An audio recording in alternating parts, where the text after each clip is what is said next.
I'm Aaron Sagers, and this is Talking Strange.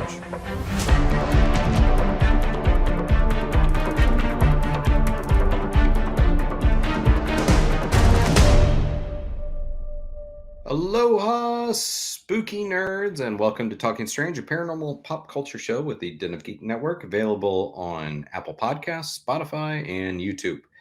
I'm your host, journalist, author, and researcher of all things weird, Aaron Sagers, also appearing as the host of the Netflix series 28 Days Haunted and the Travel Channel and Discovery Plus show Paranormal Caught On Camera.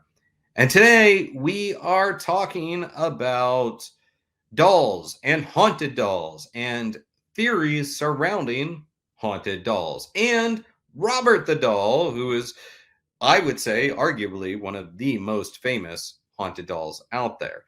And we are also, towards the end of the show, we're going to be reading some spooky, real-life, true stories about haunted dolls submitted from our listeners.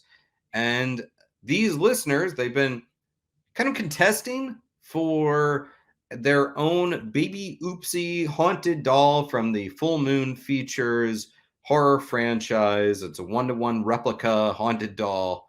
I don't know if it comes with a spirit attached to it, but it is a pretty creepy looking doll, and I love it. I have one at home myself, and we're going to read some stories, and our guests are going to be the ones judging who gets the baby Oopsie replica haunted doll. So it's going to be exciting in that way.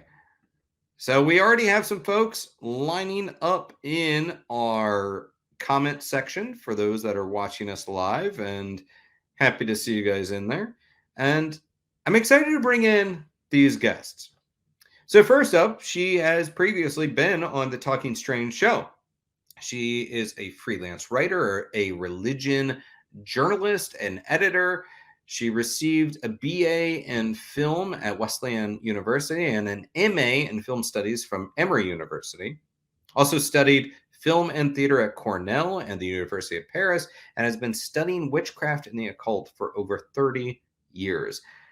She's written for Turner Classic Movies, The Wild Hunt, Circle Magazine, Pathos.com, and other outlets, and her work can be found currently at Religion News Service and Religion Unplugged, and is a member of the Circle Sanctuary, Covenant of the Goddess, and the Religion News Writers Association. And her name is Heather Greene. And Heather, bringing you into the stream. Hey, Heather, thanks so much for joining us today.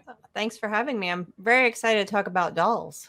I'm excited to be talking about dolls. I'm also excited to have you back, Heather. Last time we were having this conversation, you were talking about your book, Witchcraft and Hollywood, correct? Yeah, I have a copy right here to hold it up, if you don't mind. There it is. Lights, Camera, Witchcraft. Yes, this tracks the witchcraft and magic as it is in Hollywood from the beginning of Hollywood's history. So we did a lot talking about that. It's a great book. It's one that I refer to frequently. It's both an easy read and also just a good reference guide. I like it quite a bit. Thank you. I'm happy to have you back, Heather. Thank you for joining us. And my other guest is, first off, he's a good buddy of mine. That's the thing that I'm most excited about. I'm always happy to have him around.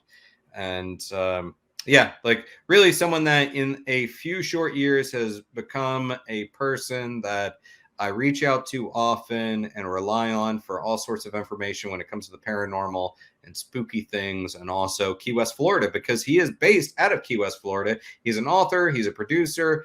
He is the author of more than 20 books, including Ghost of Key West, Haunted Key West, Quit Your Job and Move to Key West, the Florida Keys Bucket List, and also, of course, the Robert the Doll book. And he first started one of the first ghost tours in the United States in Key West in 1996. Today, he runs Sloan's Ghost Fort Adventures at Key West Fort East Martello.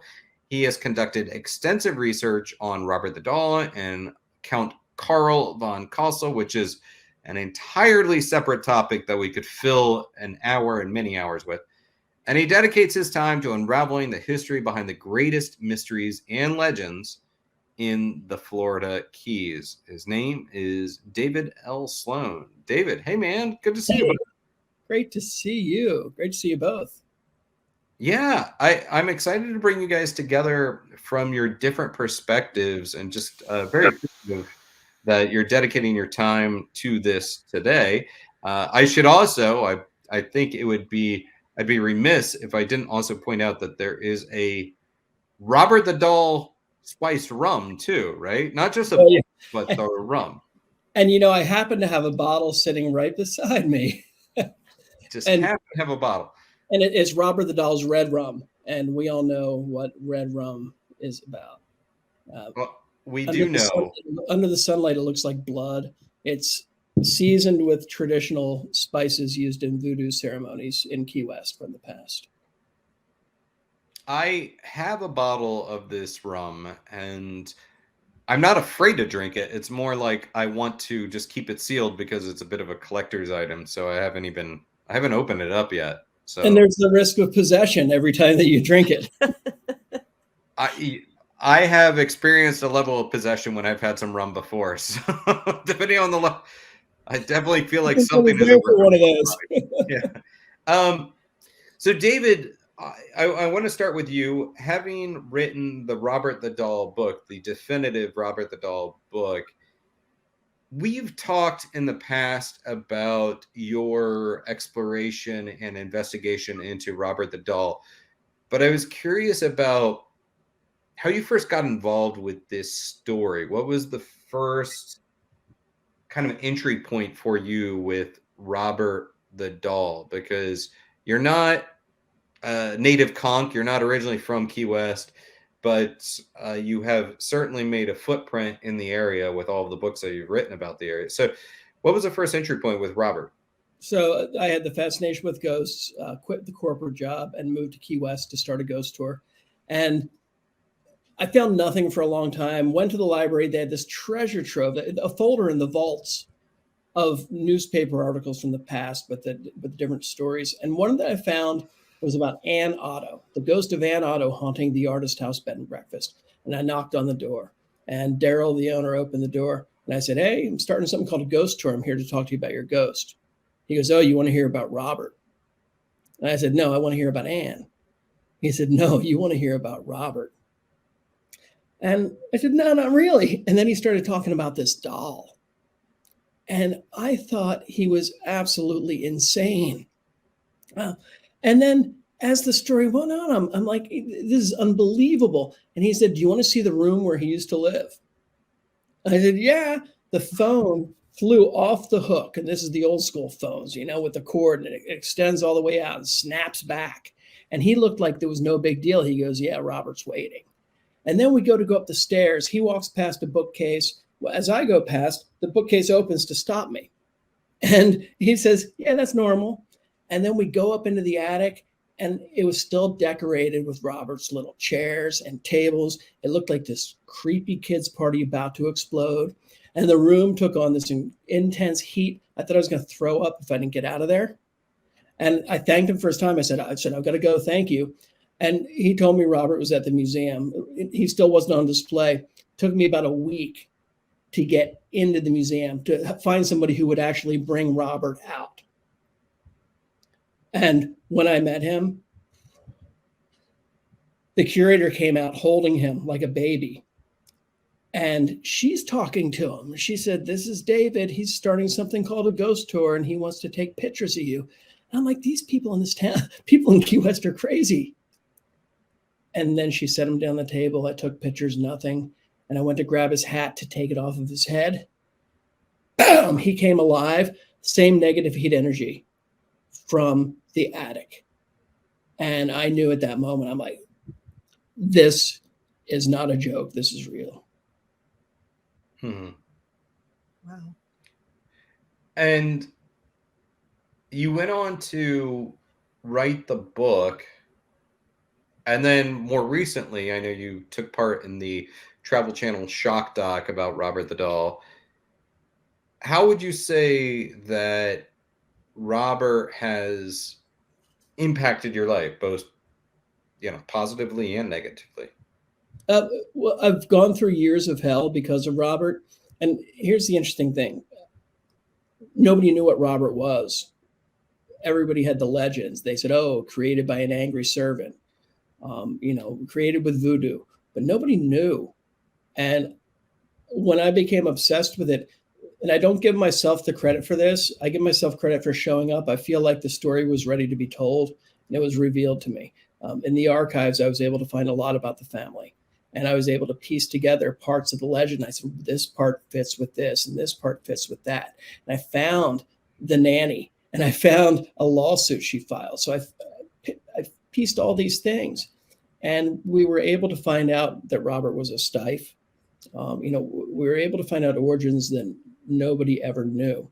Stife as in the doll manufacturer, the toy manufacturer. Yeah, and his ear had been pulled off. With him, that's the Stife trademark, is a button in the ear, and kids who play with their toys pull the ears off. So that's why nobody knew for a long time. But I've been through absolute hell with the doll. I stopped doing anything that had to do with him for a long time. I had to convince myself the paranormal was not true as a safety measure. I had to convince myself of that because of the terrible things that were happening. I went through several years where I would not talk about it. I had other guides who would do my tour, and I just had to stay away because I got in too deep. So that was on the downside.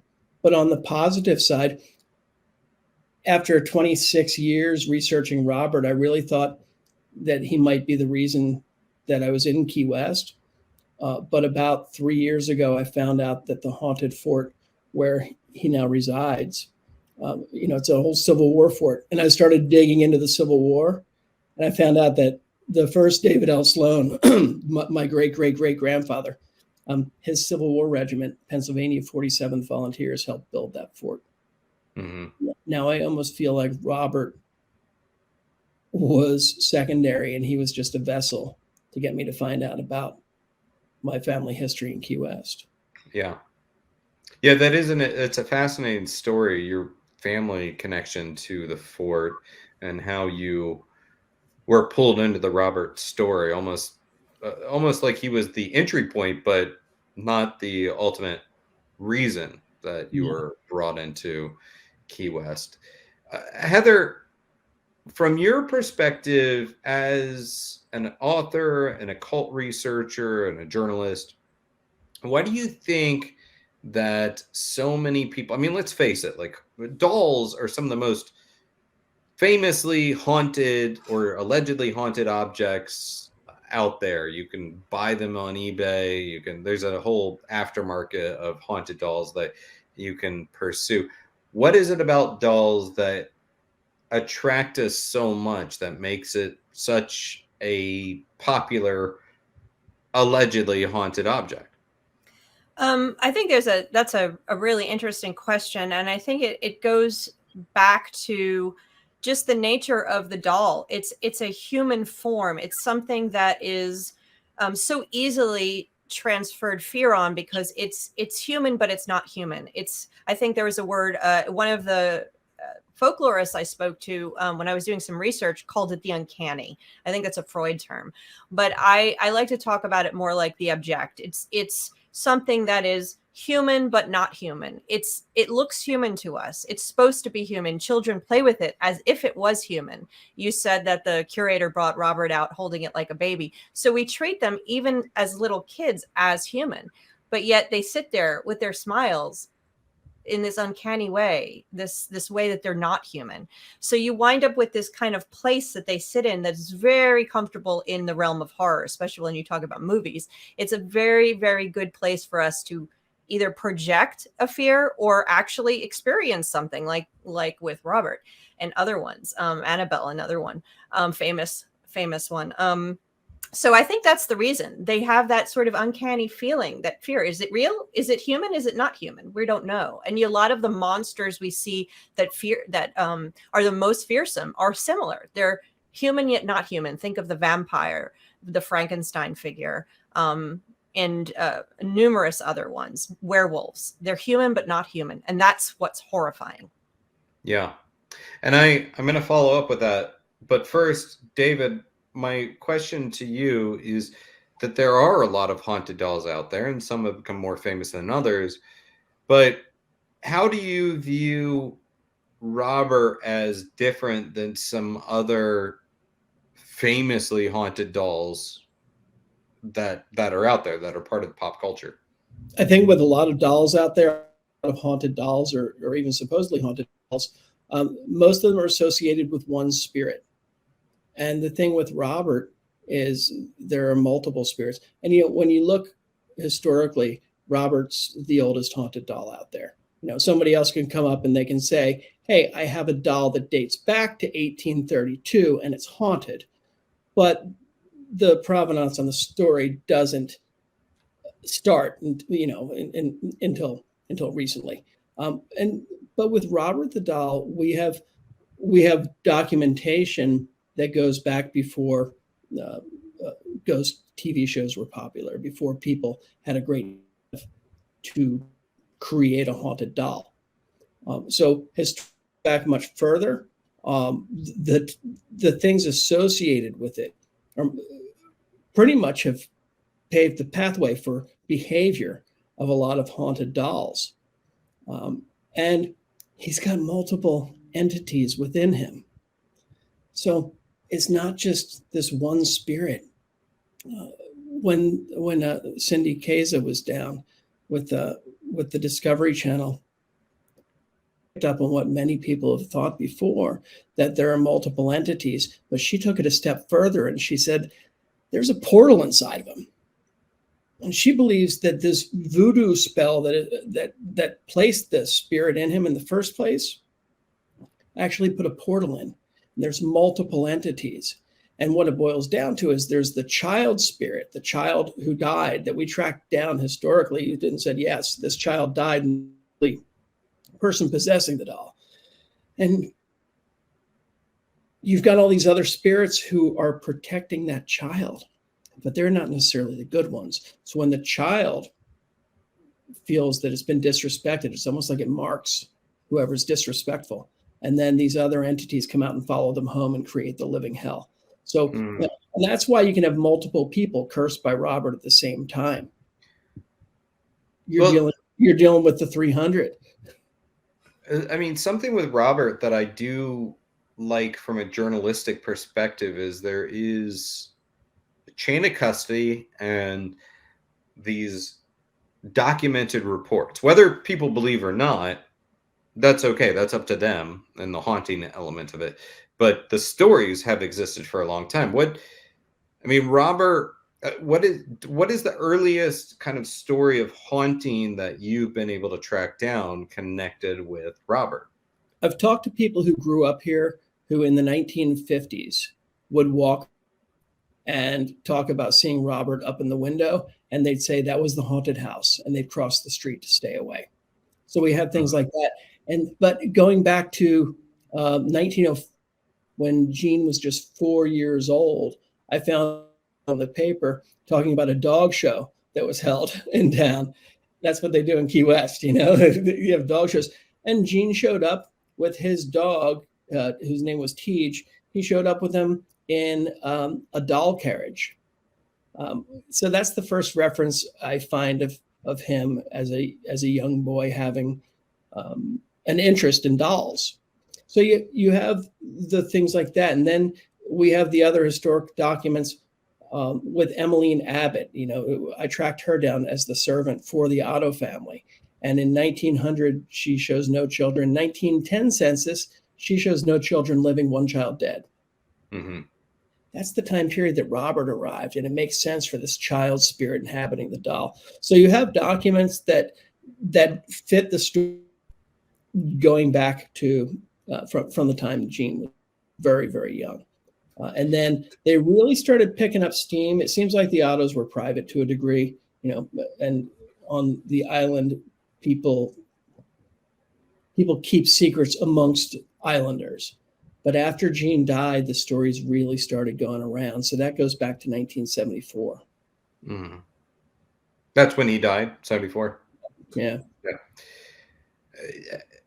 Heather, you touched on this, but dolls, throughout culture and throughout history, dolls have served various purposes for us. Like, you have dolls going back to ancient Egypt and Rome, where they were servants to be placed in a tomb, or maybe they would be a worry doll they would tell your troubles to, or maybe they'd be a vessel that you would use to attract and house spirits. And then there's also the childlike element of it, that they are, as you said, miniature representations of us. They're avatars for the living, and children will hold tea parties and play with them to essentially learn how to socialize through that act of play. How much of that do you think, from your occult research, how much of that do you think adds a bit of, I don't know if you would call it like sympathetic magic or energy to these items, that when people are treating it as these living things, that it imbues them with energy? Oh, absolutely. It most certainly does. And, from a, from one perspective, or from a witchcraft perspective, from a witch perspective, you have something called poppets, and those things have been around across the world and across cultures. Often Hollywood has used the word voodoo doll.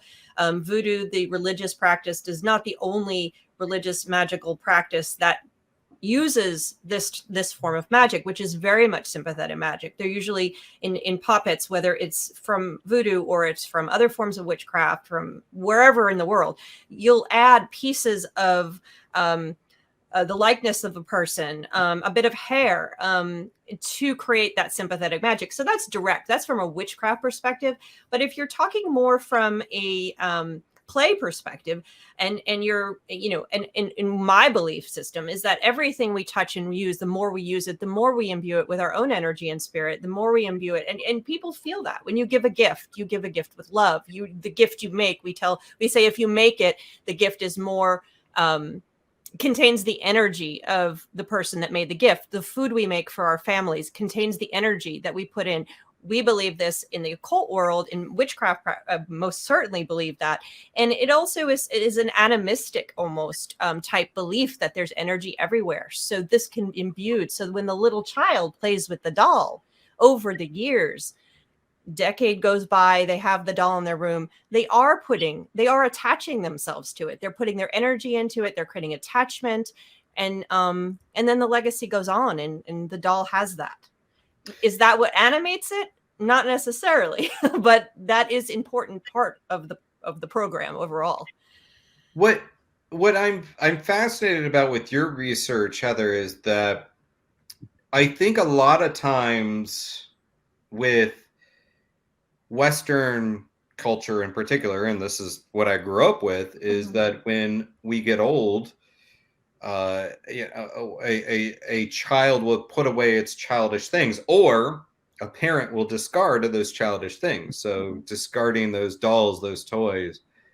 Meanwhile, you researched and wrote about in the both Buddhist and Shinto temples, this funeral ritual for unwanted dolls, the Ningo Kyo. I'm probably mispronouncing that, but essentially a send-off for dolls to thank them for their service and properly put them to rest. That's a very much a different take than what we do in the West. Oh, absolutely. When I found out that actually was occurring, I was absolutely fascinated, had to dig in to find out what exactly was going on. In Japan, there's a totally different relationship with dolls than we have here in the West. The children do play with them. They do exist as toys, but they're much more part of the legacy of a family. They're given to little girls when they are first born. They're passed on through families, through centuries. And on top of that, you have, again, that animistic viewpoint where everything is imbued with energy, everything is alive. And so that includes dolls. So they have a legacy of ensouled dolls in their folklore dating back, I can't remember, till medieval periods of time, 1300s and stuff. You can find stories about animated dolls and tools and other things. They also don't have the same fears. Something there, these dolls can be animated in positive ways and be helpful, or they can be fearful, both. So it's a different relationship. So with this underlying or overarching, whichever one, understanding that the doll can be inspirited, particularly when they turn 100, which is an interesting time, they like to do a funeral for the dolls to make sure that they are sent off with a proper goodbye, just like you would do a human. And it's important from their perspective. And I am not an expert in Japanese culture. This was just some research I did. It's a send off to a family heirloom, a nice goodbye, an ending, as well as a way to ensure that the doll is, and any spirits in the doll are properly respected and put to rest. And usually the ceremony, it's usually done in Buddhist, it's done in Buddhist and Shinto temples, usually ends after prayers and such. They'll burn the doll. Sometimes they throw it out, but it's usually a burning, from what I'm told. And I think that helps, especially if there's a spirit involved, because typically burning is one way that, we believe here in the West is one way to get rid of things that are in spirit is to burn them. And it makes a lot of sense to me on some level, because for me, my dolls as a child, I had a Kermit the Frog doll. That was something that in my the photos I would take with my family, my mom would set me up for like the Kmart photo session, and I'd be wearing a Dukes of Hazzard shirt and holding my Kermit the Frog doll, or previously an Ernie doll of Bert and Ernie. And these were very important personal objects. They were essentially an extension of me. They were things that not only did I believe at that time had some sort of life or energy, they were a part of me. So of course I was possessive of these things. And David, I'm curious from your perspective, with that said, and with what Heather just said, do you think that Gene Otto, the artist who originally owned Robert, and do you think that he is still exists in some form around Robert the doll, or are these hauntings totally disconnected from Gene? I feel like he exists to a degree, but I also believe that energy, it's almost like imposter energy.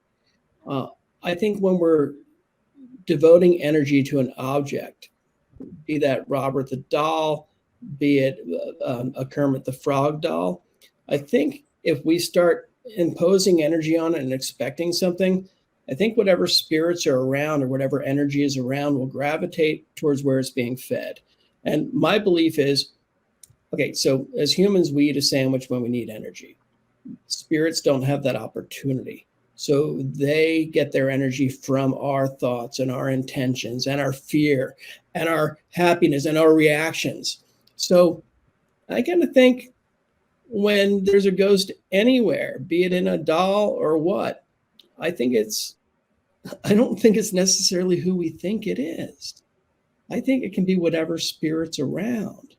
And, it's interesting because Sam and Colby, who had the YouTube channel, came to see Robert the doll.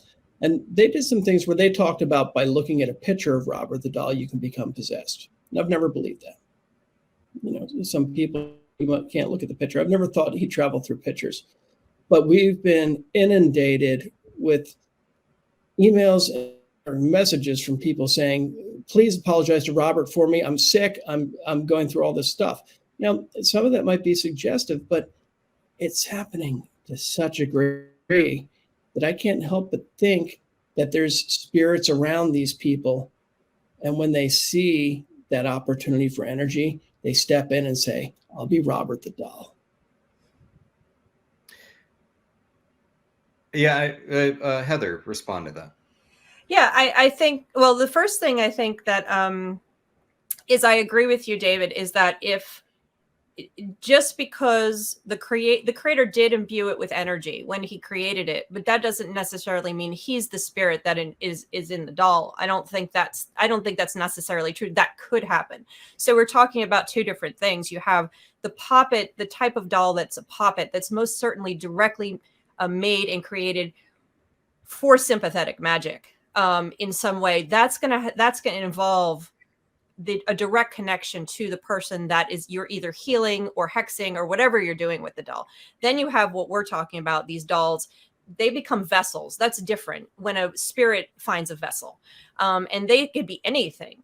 But, even in the stories from Japan, those would be inhabited not by the creator of the doll. They would be inhabited, like you said, by some other energy that's found this portal into the doll, whether it's there would be deity, there would be good spirits, there would be demons, omi, and we have that too. So, that's the case. And, in terms of energy, and my haunted doll just fell over, sorry. She just flopped forward. Like, what are they talking about?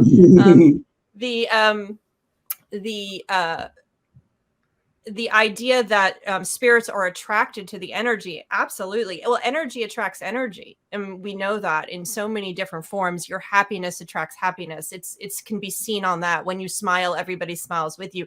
That's a simple way of saying, easy way to see what you're talking about. If someone is experiencing something that might be paranormal, or even if they think or are thinking about it and are worried about it, they could attract the paranormal. Absolutely.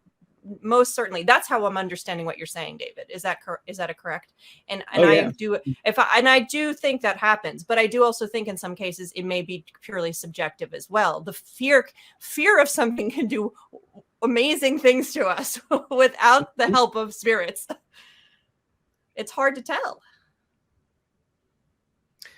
I'm hearing what you're saying. I agree with both of you. I also think, like, from my experience, that I tend to think that there is this element to the paranormal. If these spirits or ghosts or whatever you want to call them are lingering about, there's a bit of an opportunism with them, that if you are showing up and talking to what you believe is a haunted doll, and you're like, hey, are you there, haunted doll? Talk to me, make something move.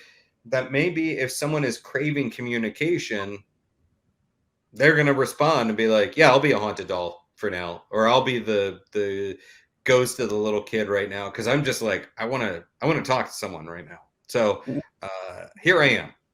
Yeah, I'll be your doll. I'll be the spooky kid, whatever, just so I can engage with someone. That's kind of my perspective from my experience out in the field. Is that mesh with what you guys think about this? Heather, you're nodding. Yeah, absolutely. And that is very much a part of witchcraft. If you in any kind of magical and energetic work that you do, is that if you are thinking that, and thoughts and intentions and all of that is equally as magical. If you're looking, we all have ancestors. And in my belief, we have ancestors that could watch us, even if it's not a harmful spirit from someone that passed in a house, for example. You don't have that. We have ancestors. We have, depending on your belief, you have deities. There are things that watch us. There are spirits. There are ghosts. And if you are looking at it all long enough, and talking to it, yeah, a spirit of some sort, an ancestor might try to communicate through. If they're trying to communicate through what what you're talking to already. It's that concept. Does that make sense? Yeah. If you're wanting communication, like you said, and friendship, and you're wanting this doll to come alive, maybe you have an ancestor who's trying to warn you about something, who's trying to give you a message for some reason or other. What are they going to do? They're going to go to the thing that you are talking to already and enter it. And there you go. You have a haunted doll.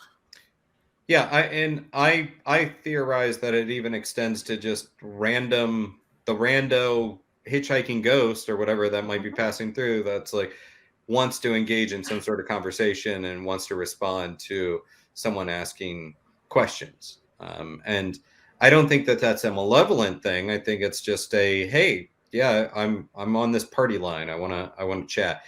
I mean, but I think it's worth asking you, David, and this is not anything hidden, because I've full disclosure. I mean, I've investigated at Fort East Martello with you, with around the Robert Friday the the Doll 13th area. under a full moon.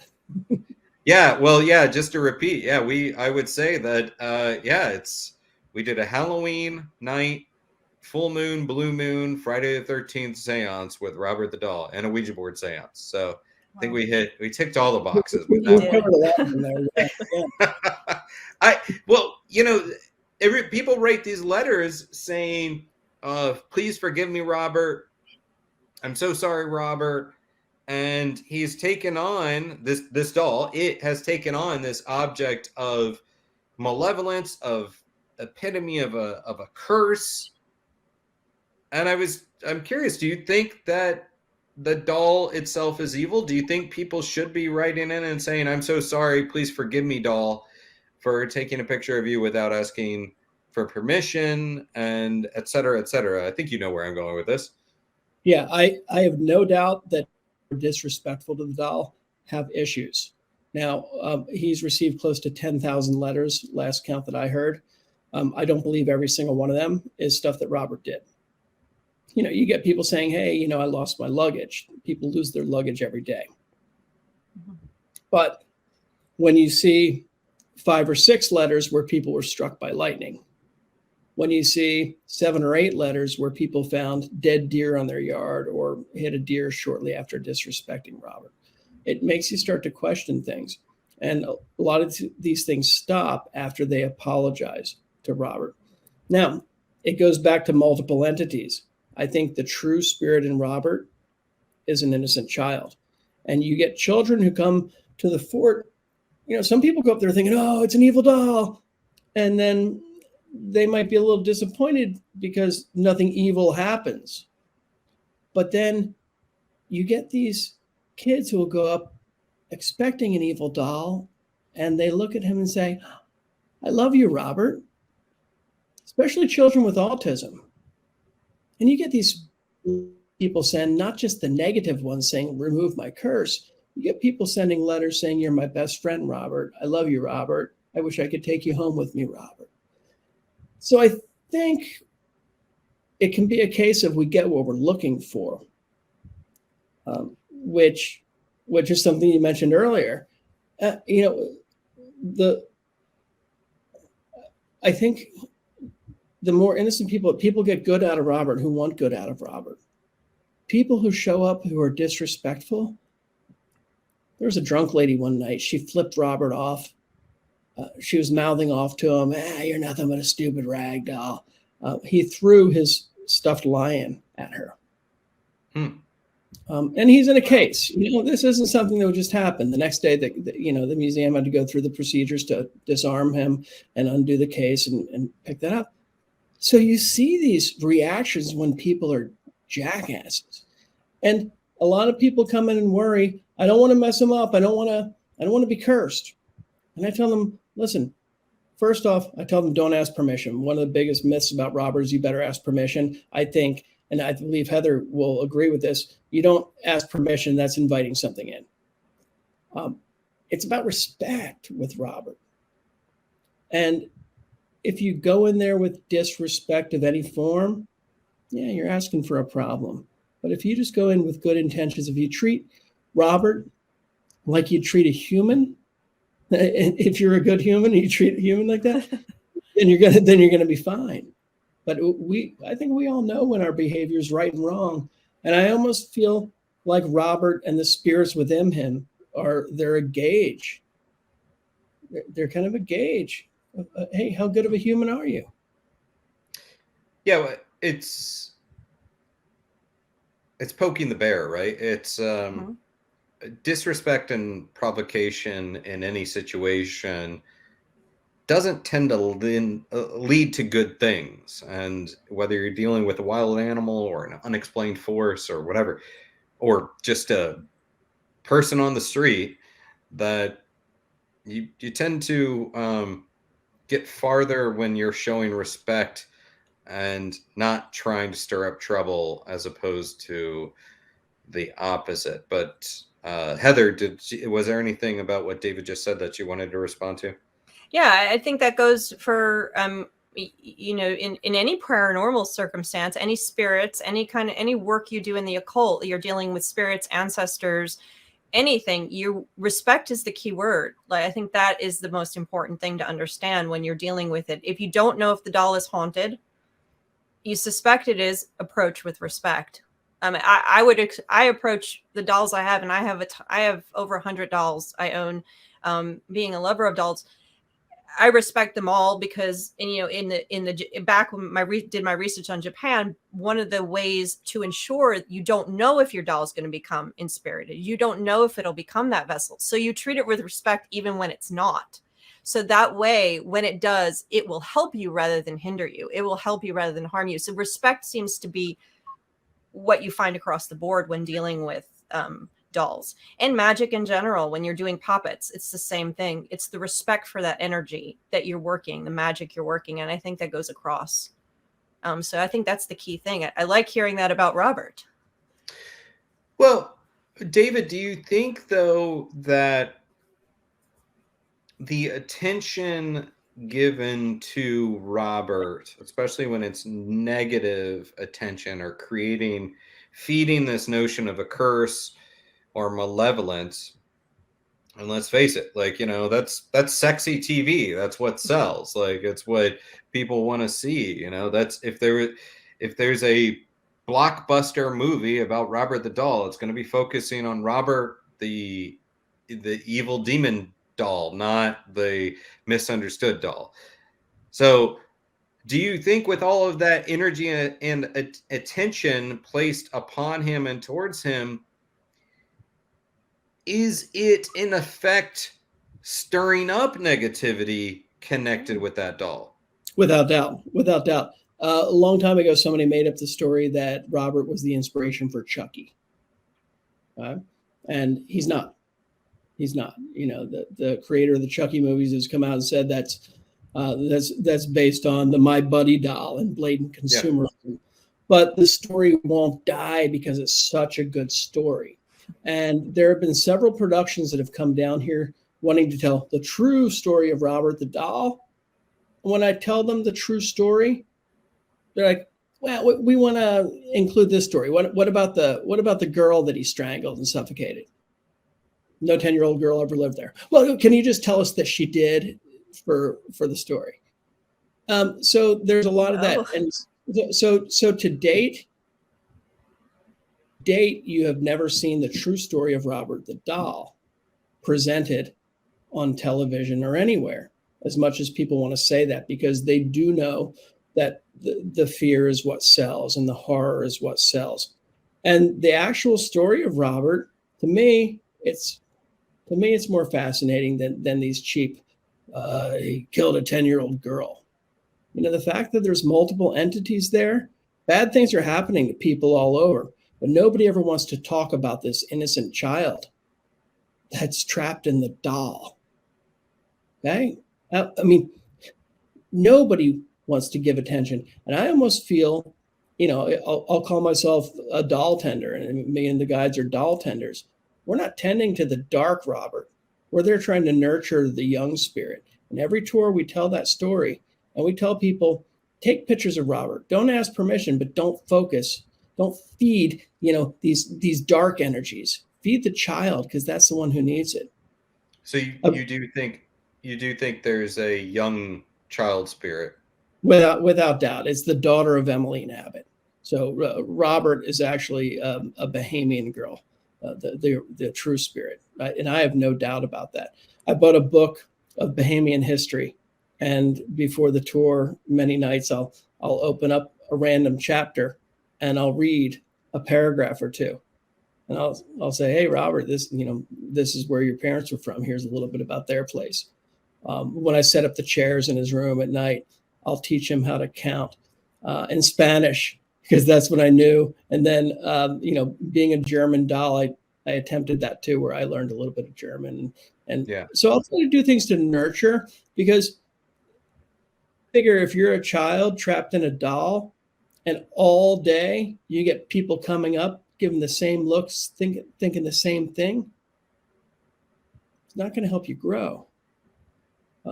And I would love one day to set the child spirit free. Mm-hmm.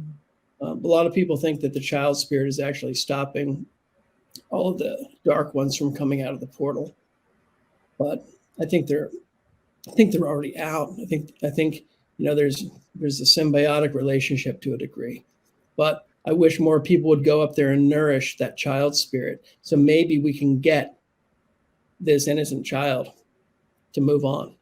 It's a bit of a tangent, but do you think that my own experiences at the Fort East Martello is that there's a lot of other stuff happening there outside of Robert, like stuff that like I find very fascinating. Do you think that to some degree the focus on Robert is blocking the attention on the other potential activity taking place there? It used to. Robert used to be the only thing anybody would talk about.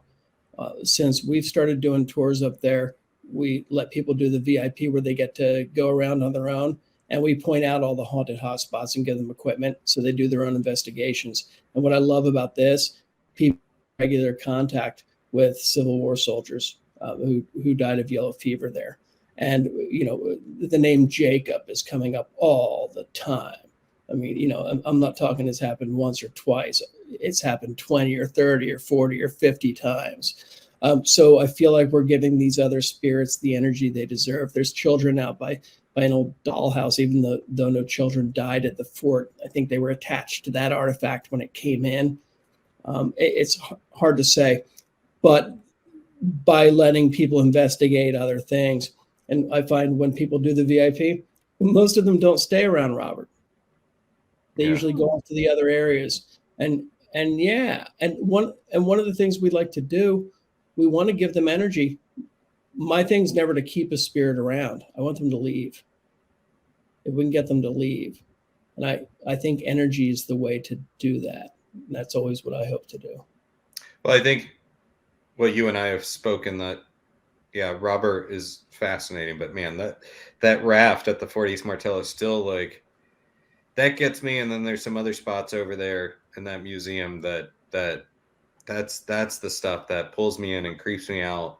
Not that I'm scared of it, but like it piques my interest.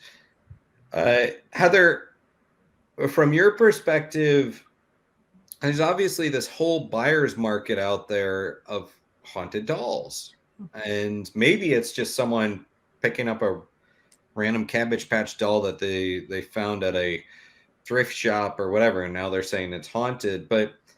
Or maybe there's some bigger story to it. I was just curious, what's your perspective on this? Because if we start calling these things haunted or cursed or evil or demonic or whatever, it's kind of leading the witness to some degree. It could also even attract that energy. I don't know. What's your thought on all of that? This buyer's market.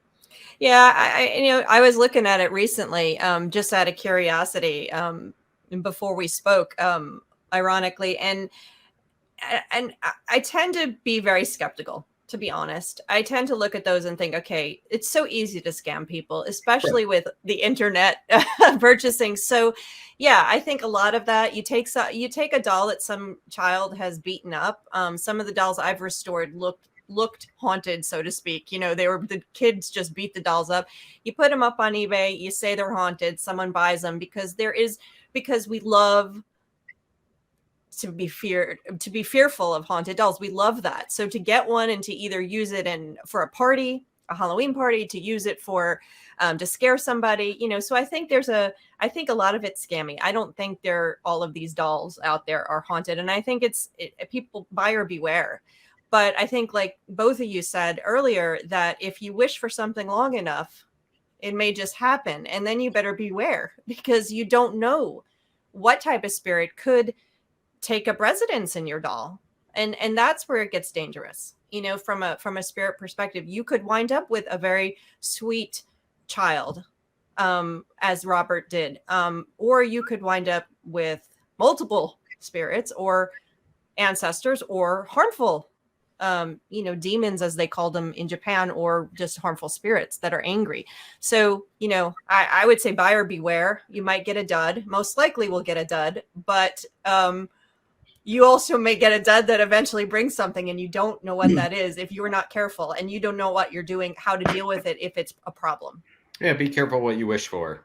Exactly. What you intend for. Yeah. And you really when dealing with anything like this, you really need to be prepared. You need to either have somebody that knows what they're doing, know somebody who's into the paranormal, who knows how to investigate, know somebody who's into the occult, that knows how to protect, that knows how to do seances, communicate with spirit, all of that stuff. You don't take this lightly. So I would say don't buy a haunted doll off of eBay. That would be my take. Well, and also, honestly, I operate from a fairly rational and open-minded but skeptical approach to things, and I'm also fully aware I don't know what someone is doing or intending to do with this doll that they're trying to sell. I don't know what they are trying to do to it, much less when you bring it into your home, what you hope and expect and everything from it. But what they are trying to do to a thing, I think, plays into it as well. But it's an interesting market. There's no shortage of haunted dolls out there for people to. I think I think if you really wanted to investigate, and that's how I got my doll right here. There she is. I'm restoring her. And she's from 1938, R&B doll, and she has not become inspirited yet, but she's close to 100. So we're looking forward to that moment, and I treat her very much with respect, as David spoke about. But I got her through the original owner, who played with her, and she was like a legacy his doll in the family. And then you can go to antique shops, and you can go to people who have dolls, like we have my mother's doll as well, and we treat them with respect rather than buying them off of eBay, which, like you said, they could stuff the doll with who knows what, or have some malintention, or just So I think that's a good place if you wanted to find an old doll and then wait for it to come alive and dance with you. You could do that through an reputable antique store or local. We did an experiment at the fort where I bought a doll off of eBay that was 100% not haunted. Mm-hmm. And it was to test why dolls might become haunted. And what I did is I put her on an old rocking chair, and we'd put a K2 meter on her and set her in front of the dollhouse. And I told a story that at the time people would believe true. I told them later on that it wasn't, but I wanted to infuse that energy. And we talked about a child who fell from the top of the citadel, and that it's their spirit that's inside the doll. And we said that she could make the chair rock and that she'd light up the K2 meter. And it took about a month of telling the story, but after the K2 meter started lighting up almost every night. After about 3 months, the rocking chair started rocking. And it didn't happen every night, but the rocking chair rocked more than a dozen times. And so what I believe happened is we created a spirit in that doll. Now, we had a Robert stunt double, Richard, who was used in parades and stuff like that. And I decided, well, let's create another haunted doll. And with him, I said, he gets very jealous when we talk about Robert, and he likes to stomp on people. Took about 3 weeks, and then people started having their foot stepped on all the time. I stopped talking about him doing that. People still were having their foot stepped on. So I do believe that we can create these haunted dolls. I do believe that the spirit energy will fill in and do what we say that they do. There's no reason you can't if it's a vessel. People create vessels of all kinds of things for spirits in mediumship and stuff. So yeah, absolutely. Wow. It's connected to the Philip experiment in a way of like the intention of creating essentially a ghost or a notion of a ghost, or other people would say tulpas or egregores, that sort of thing. Before I want to move on and read some of our listener stories about haunted dolls, but before I do, David, I can't help but notice you do seem to have a different kind of doll or figure to your right. Can you give us a little bit of the backstory on that? Is that a doll that I'm seeing? This is my Yemayao statue. It's she's an Orisha. Some of the earliest dolls, if you go back to Africa, dolls weren't used as toys. They were used to teach children about the gods. And it wasn't that the doll was just a vessel or something to play with or a representation of the god. It was more of a vessel where they'd say those spirits are coming down into it. So early on, since the first dolls, that's why they were kind of invented, was this is the spirit world. Mm-hmm. And I worship a lot of different entities, deities. I have a lot of things that I worship, and I believe it's all this transference of energy. But Yemaya is one of them. So I had her here. That's a great piece. I think. And I on little Robert too. a little Bobby there. Little Robert. Yeah. Yeah. This one's not haunted. One other quick thing though that I think is interesting. You got these little dolls. These it's a German bisque doll. These have been washing up on the beaches of Key West for years, and the beach near Martello where Robert the doll is. And the first curator of Fort East Martello, when it became a museum, she was the biggest doll collector on the island. And she had a huge collection of these. And her and the other ladies would get together there and try to put together an entire doll. One would have like part of the body, one would have part of the head. And nobody knows where they came from. You know, they say there was the doll head wreck, but nobody knew. But I think it's fascinating that that doll energy was in Key West and then at the fort. And, you know, from there, a dollhouse came there, one of the oldest dollhouses on the island. And Gene Otto, Robert's human, helped turn the place into a museum. And then it all kind of melts together. It wasn't until 1994, all those years later, but it became like the doll headquarters. So again, an infused energy, which is pretty fascinating. A strange synchronicity. That is interesting. Mm-hmm. Yeah. Well, we on the Talking Strange show, we partnered with Full Moon Features, and they have the Baby Oopsie horror franchise, and they created these Baby Oopsie dolls, these 1-to-1 replica, and these are creepy dolls and very cute dolls, cute and creepy. And Full Moon Features offered us the opportunity to give one of these away. Only 900 of these that were made. And I invited listeners to submit their haunted toy stories, their haunted doll stories. And I've narrowed these down to 2 stories. And my question for both Heather and David as my guests today, if I were to read these stories, can you place a judgment on which one is the better story as to who is going to win this only one of 900 Baby Oopsie 1-to-1 replicas? Do you think you guys can assist me with that? I can pick a favorite. Sure. Yeah. Okay. All right. So I'm gonna read these 2 stories, and bear with me. They're a little bit long, but they are good stories. So I'm gonna go through these, and then we're gonna take a vote between David and Heather. If there's a tie, I guess I get to break it. But okay, the first story is from Crystal. Now we've received lots. These are the 2 finalists. This is Crystal's story. What follows is entirely true, she writes. I've always loved clowns. I had a growing collection of them as a child, some crocheted by relatives, a few fancy porcelain gestures as holiday gifts, and even one with a wind-up music box in the belly. My favorite became the reason I first learned clowns had a scary reputation. The toy in question had unusually long arms and legs that dangled over the edge of my dresser. In the dark, my nightlight illuminated its white face and cast strange shadows over its features. I would stare at it from my bed as it slumped against my piggy bank facing the doorway. Sometimes, I would think, the shadows made it look as if the legs were swinging. Sometimes, I would imagine, the shadows made it seem as if the head is tilting.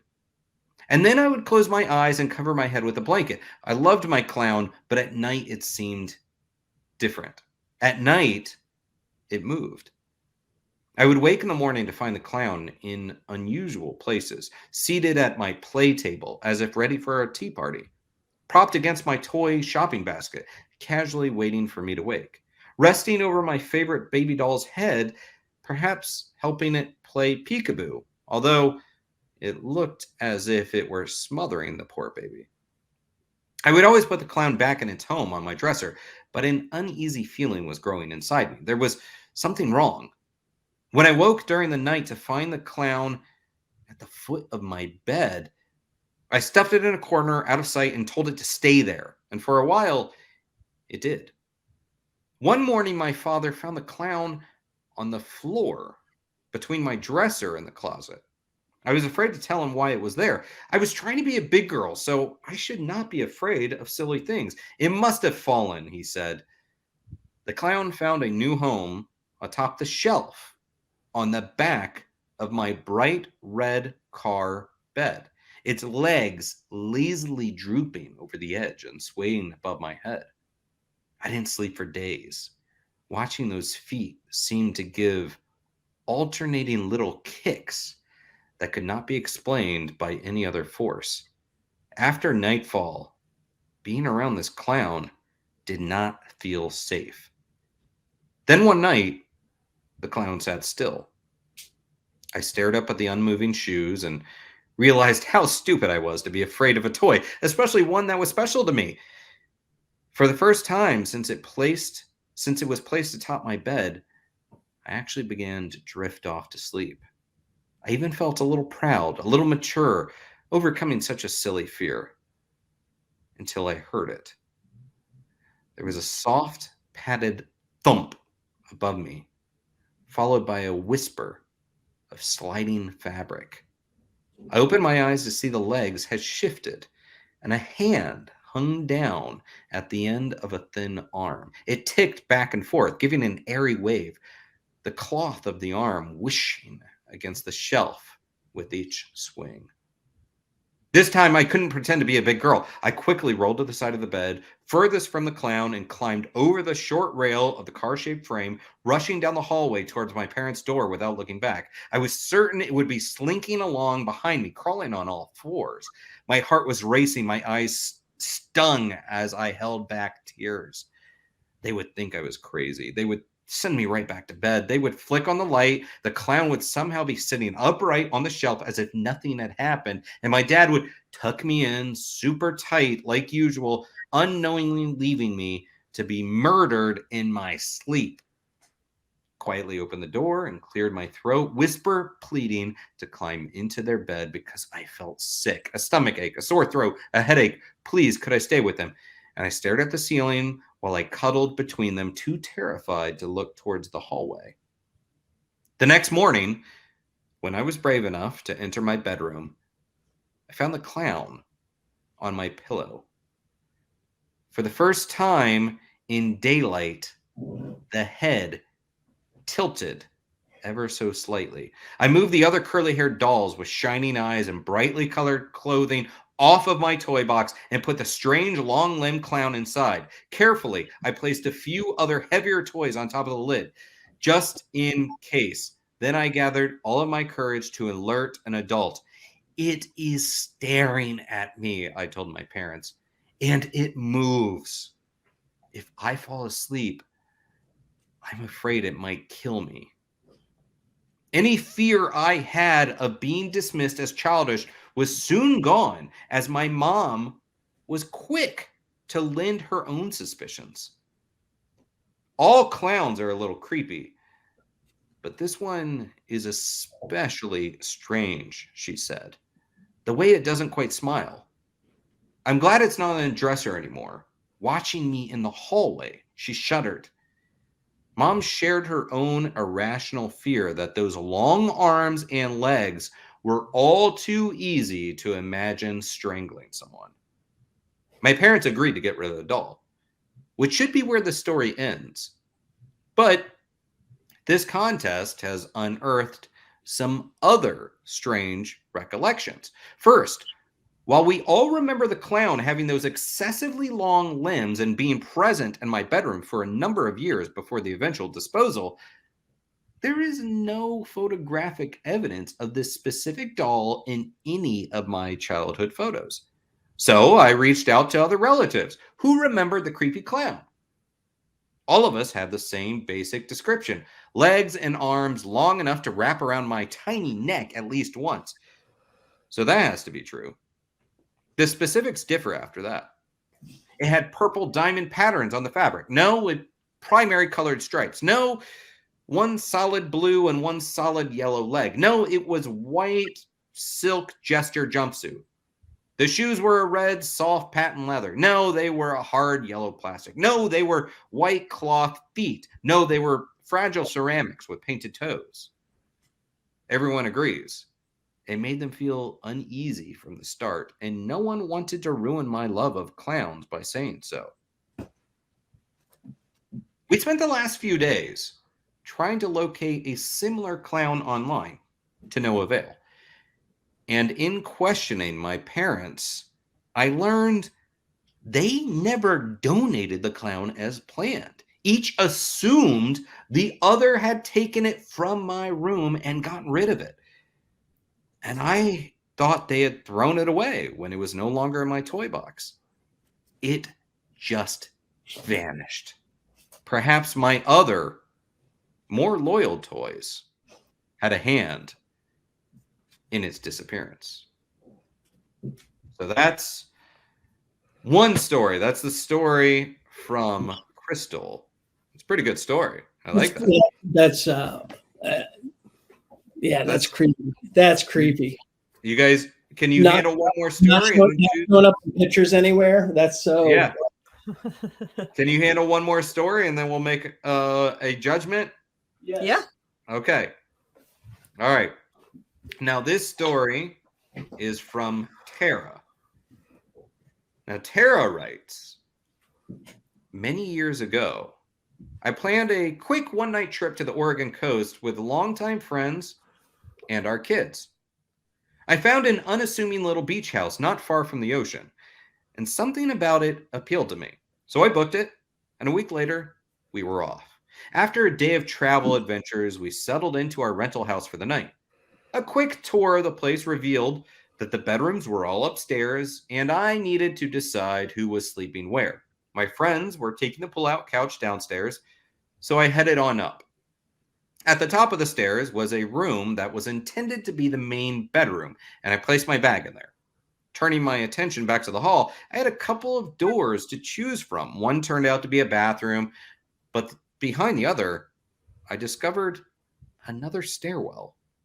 As the door opened, there was a soft rush of air and a faint odor of dust. The light from the hall revealed a short set of stairs to a loft-style bedroom beneath the rafters. The energy was unsettling, but I chalked it up to the surprise of finding this hidden staircase. From the top step, I could see that there was a set of twin beds, and each had a trunk at the end. With the light on, the room felt less foreboding, and I opened one of the trunks to reveal that it was a toy chest, which contained only one item. A bundle in the center of the box that appeared to be something wrapped in a small blanket. I picked it up, I laid it on the bed, corner by corner. I unwrapped it with a bit of a sense of dread that I couldn't rationalize. With the last of it unfolded, I found myself staring at a doll with ratty hair and an older style dress. It was unremarkable except for the eyes, which were piercing. I must have stood there for a full minute waiting for something to happen, but I collected my scattering thoughts and took a deep breath, and my mind cleared. Couldn't bring myself to wrap her back up, so I placed her on the dresser and promptly forgot about her as the kids started up the stairs to bring their bags to the room. They found me there in the loft space and were thrilled with the beds and to have a room that felt like a fort. Shortly after, they were tucked in for the night, and after a round of cribbage with the adults, I was off to bed myself. I fell asleep quickly and slept soundly for some time before awakening with a start. Immediately, I realized I was cold and my breathing was shallow. I was frozen in place, facing the middle of the bed with my back to the edge. And I knew in that way that you just do that someone was standing behind me.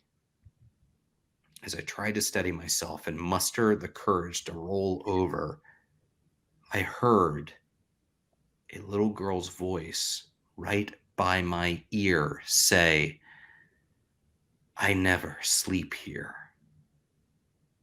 And with that, I shot upright and turned towards the open door. I saw a quick flash of a shadow turning a corner in the direction of the door of the loft. Fearing for the kids, I jumped up and ran into the hall. The door to their room was open, and I raced up the stairs. Out of breath, more from adrenaline than fear, I hit the top of those stairs and turned the light from my phone on, swinging it wildly around the room, looking for a mystery child who I'd swear I had seen and heard. In one heart-stopping moment, the beam of my light landed on those piercing eyes of the doll I'd uncovered earlier. But to my surprise, she wasn't where I'd left her on the dresser. She was sitting on the floor between the two beds, seemingly staring at me with an unsettling gaze. I quickly approached the doll and picked her up. Grabbing the blanket from the floor at the foot of the bed, I placed her in it and carried her down the stairs. Back in the quiet of my room, I sat on the floor with this doll wrapped in the blanket and frantically tried to make sense of the past few minutes. My logical brain wanted me to set the thing down and go back to sleep, but the hair on the back of my neck was still raising alarms I could not quite understand. Finally, in exhaustion, I set the doll in a chair, still wrapped in her blanket, and I laid down back on the bed. Mind racing, I spent a fitful night tossing, turning. Morning arrived, and the kids ran downstairs to the kitchen. When I could hear them settled at the table with their cereal, I carried the doll back up to the loft and returned her to the toy chest. I felt a heaviness as I closed the lid and carried with me a sense of guilt as I headed back downstairs. We finished our day at the coast, and in the late afternoon, piled into the cars to head home. For a while, I drove mindlessly, tuning out the chatter in the back seat. The kids, they pulled out random things out of their backpacks to entertain themselves. I paid little attention until I heard my daughter's friend exclaim, "Look what I found on my bed when I went up to get my bag." Oh. Glancing in the rear view mirror, my eyes connected with the glass-eyed stare of the doll I had carefully returned to the chest. I started to pull over, but something in me knew that even if I took it back or left it there by the road, somehow it would turn up again. After all, why would it want to stay in a place where it could never sleep? So I drove on, and the doll was passed back and forth over the years between our households.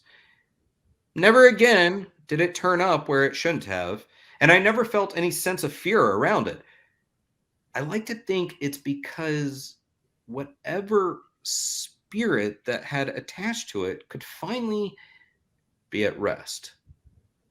But sometimes, when I look into the eyes of a doll, I have to wonder what might be looking back at me. And that's Tara's story. So, David L. Sloan, Heather Greene. Wow. Easy task. Those are two great stories. They are great. Ooh. We got Crystal and Tara. Who gets the giveaway replica Baby Oopsie doll? I want to tell you this. Yeah, okay, so I heard Crystal's story, and Robert the doll was originally a clown, and I heard the story. I was like she's the winner. It's impossible to have a story better than this. It was such a brilliant story. And then when I started hearing Tara's story, it was good. And then what really got me was I never sleep here. Yeah, that's creepy. I'm going to have nightmares about that tonight. I have no doubt I'm going to wake up tonight and that doll is going to be there in my ear saying, I never sleep here. But in a way, two different endings, because one is creepy and mysterious, just vanishes, and the other, it's almost like a sense of peace. I know they're both just, but I'm gonna have to go with Tara's. All right, got a vote for Tara. Heather, by no means should you be influenced by David's vote. Well, I think we're having the same vibe, because I really was like, even at the beginning of Tara's story, I was like, oh, the clown one, you can't beat the clown one. That was a great story. Very, and just so you guys don't know, is that I'm actually a book editor in my everyday life. So I read these kind of things all the time. And I thought it was a well presented, well written, great story, just really engrossing. But I think I'm going to go with Tara's, because right at the center, when she gets to that, and I love horror movies, gets to that moment where she turns over and the doll's speaking and really gets into the interaction with the doll. And then the ending message is brilliant. When we've been talking about dolls, that end message is when a doll's looking at you, they might be looking back. And I love that message at the end. So I'm going to go with Tara.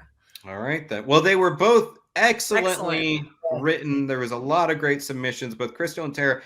Really, both of you came down as these two finalists because of how impressive these stories are.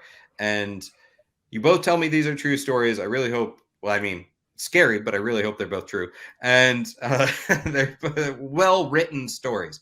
Yes. So that said, looks like, Tara, you are getting the baby Oopsie 1-to-1 replica, only one of 900 made doll. We're going to be contacting you for that. And thank you to everyone that submitted these stories. It was just such a joy to read. I'll still probably be reading some more of them on the small talk mini episodes of Talking Strange, but it was great. And David and Heather, thank you guys for not only weighing in on these stories, but contributing your time today and talking about Robert the Doll and haunted doll theories. Before we wrap up, before I let you guys go, I would like to ask, how can people best support you and the work that you do? David L. Sloan. I run tours in Key West. People can go to ghostkeywest.com. If they're in town, we'll take you on some amazing tours with Robert the Doll. If you can't make it to Key West, the Robert the Doll rum is available. Go to ghostkeywest.com/rum. That benefits the Key West Art and Historical Society, the nonprofit organization that cares for Robert as an artifact. And next time I'm down there, David, we'll have to actually open a bottle of this rum and make some cocktails with it. Since I'm not going to open my bottle. In the cemetery. Done. Yes. There's the backstory to that one. Yes. On Halloween, on full moon. Heather Greene, how can people best support you and keep up with all of your work? Well, first of all, I'm going to have to try this rum now after all this talk. So that's on my plans now. The best way to find me is I'm on all the main socials, Twitter, Facebook, but the best way to find me is to go to heathergreene.net. The links are all there. You can find where I am. I'm most active on Twitter, but you can also interact with me on Facebook, and my links to my articles that pop up on Religion News Service, which cover the occult, will always be on the website as well. I update that, or other places as well. So go to heathergreene.net to find me, and I love talking about dolls. So reach out and show me your dolls. I'd love to see them. What about the book that you wrote that Aaron was talking about? Oh, yeah, sure. I'll hold that up again, and that's also on my website. Everything I do goes up on my website at some point. It's Lights, Camera, Witchcraft. Okay, cool.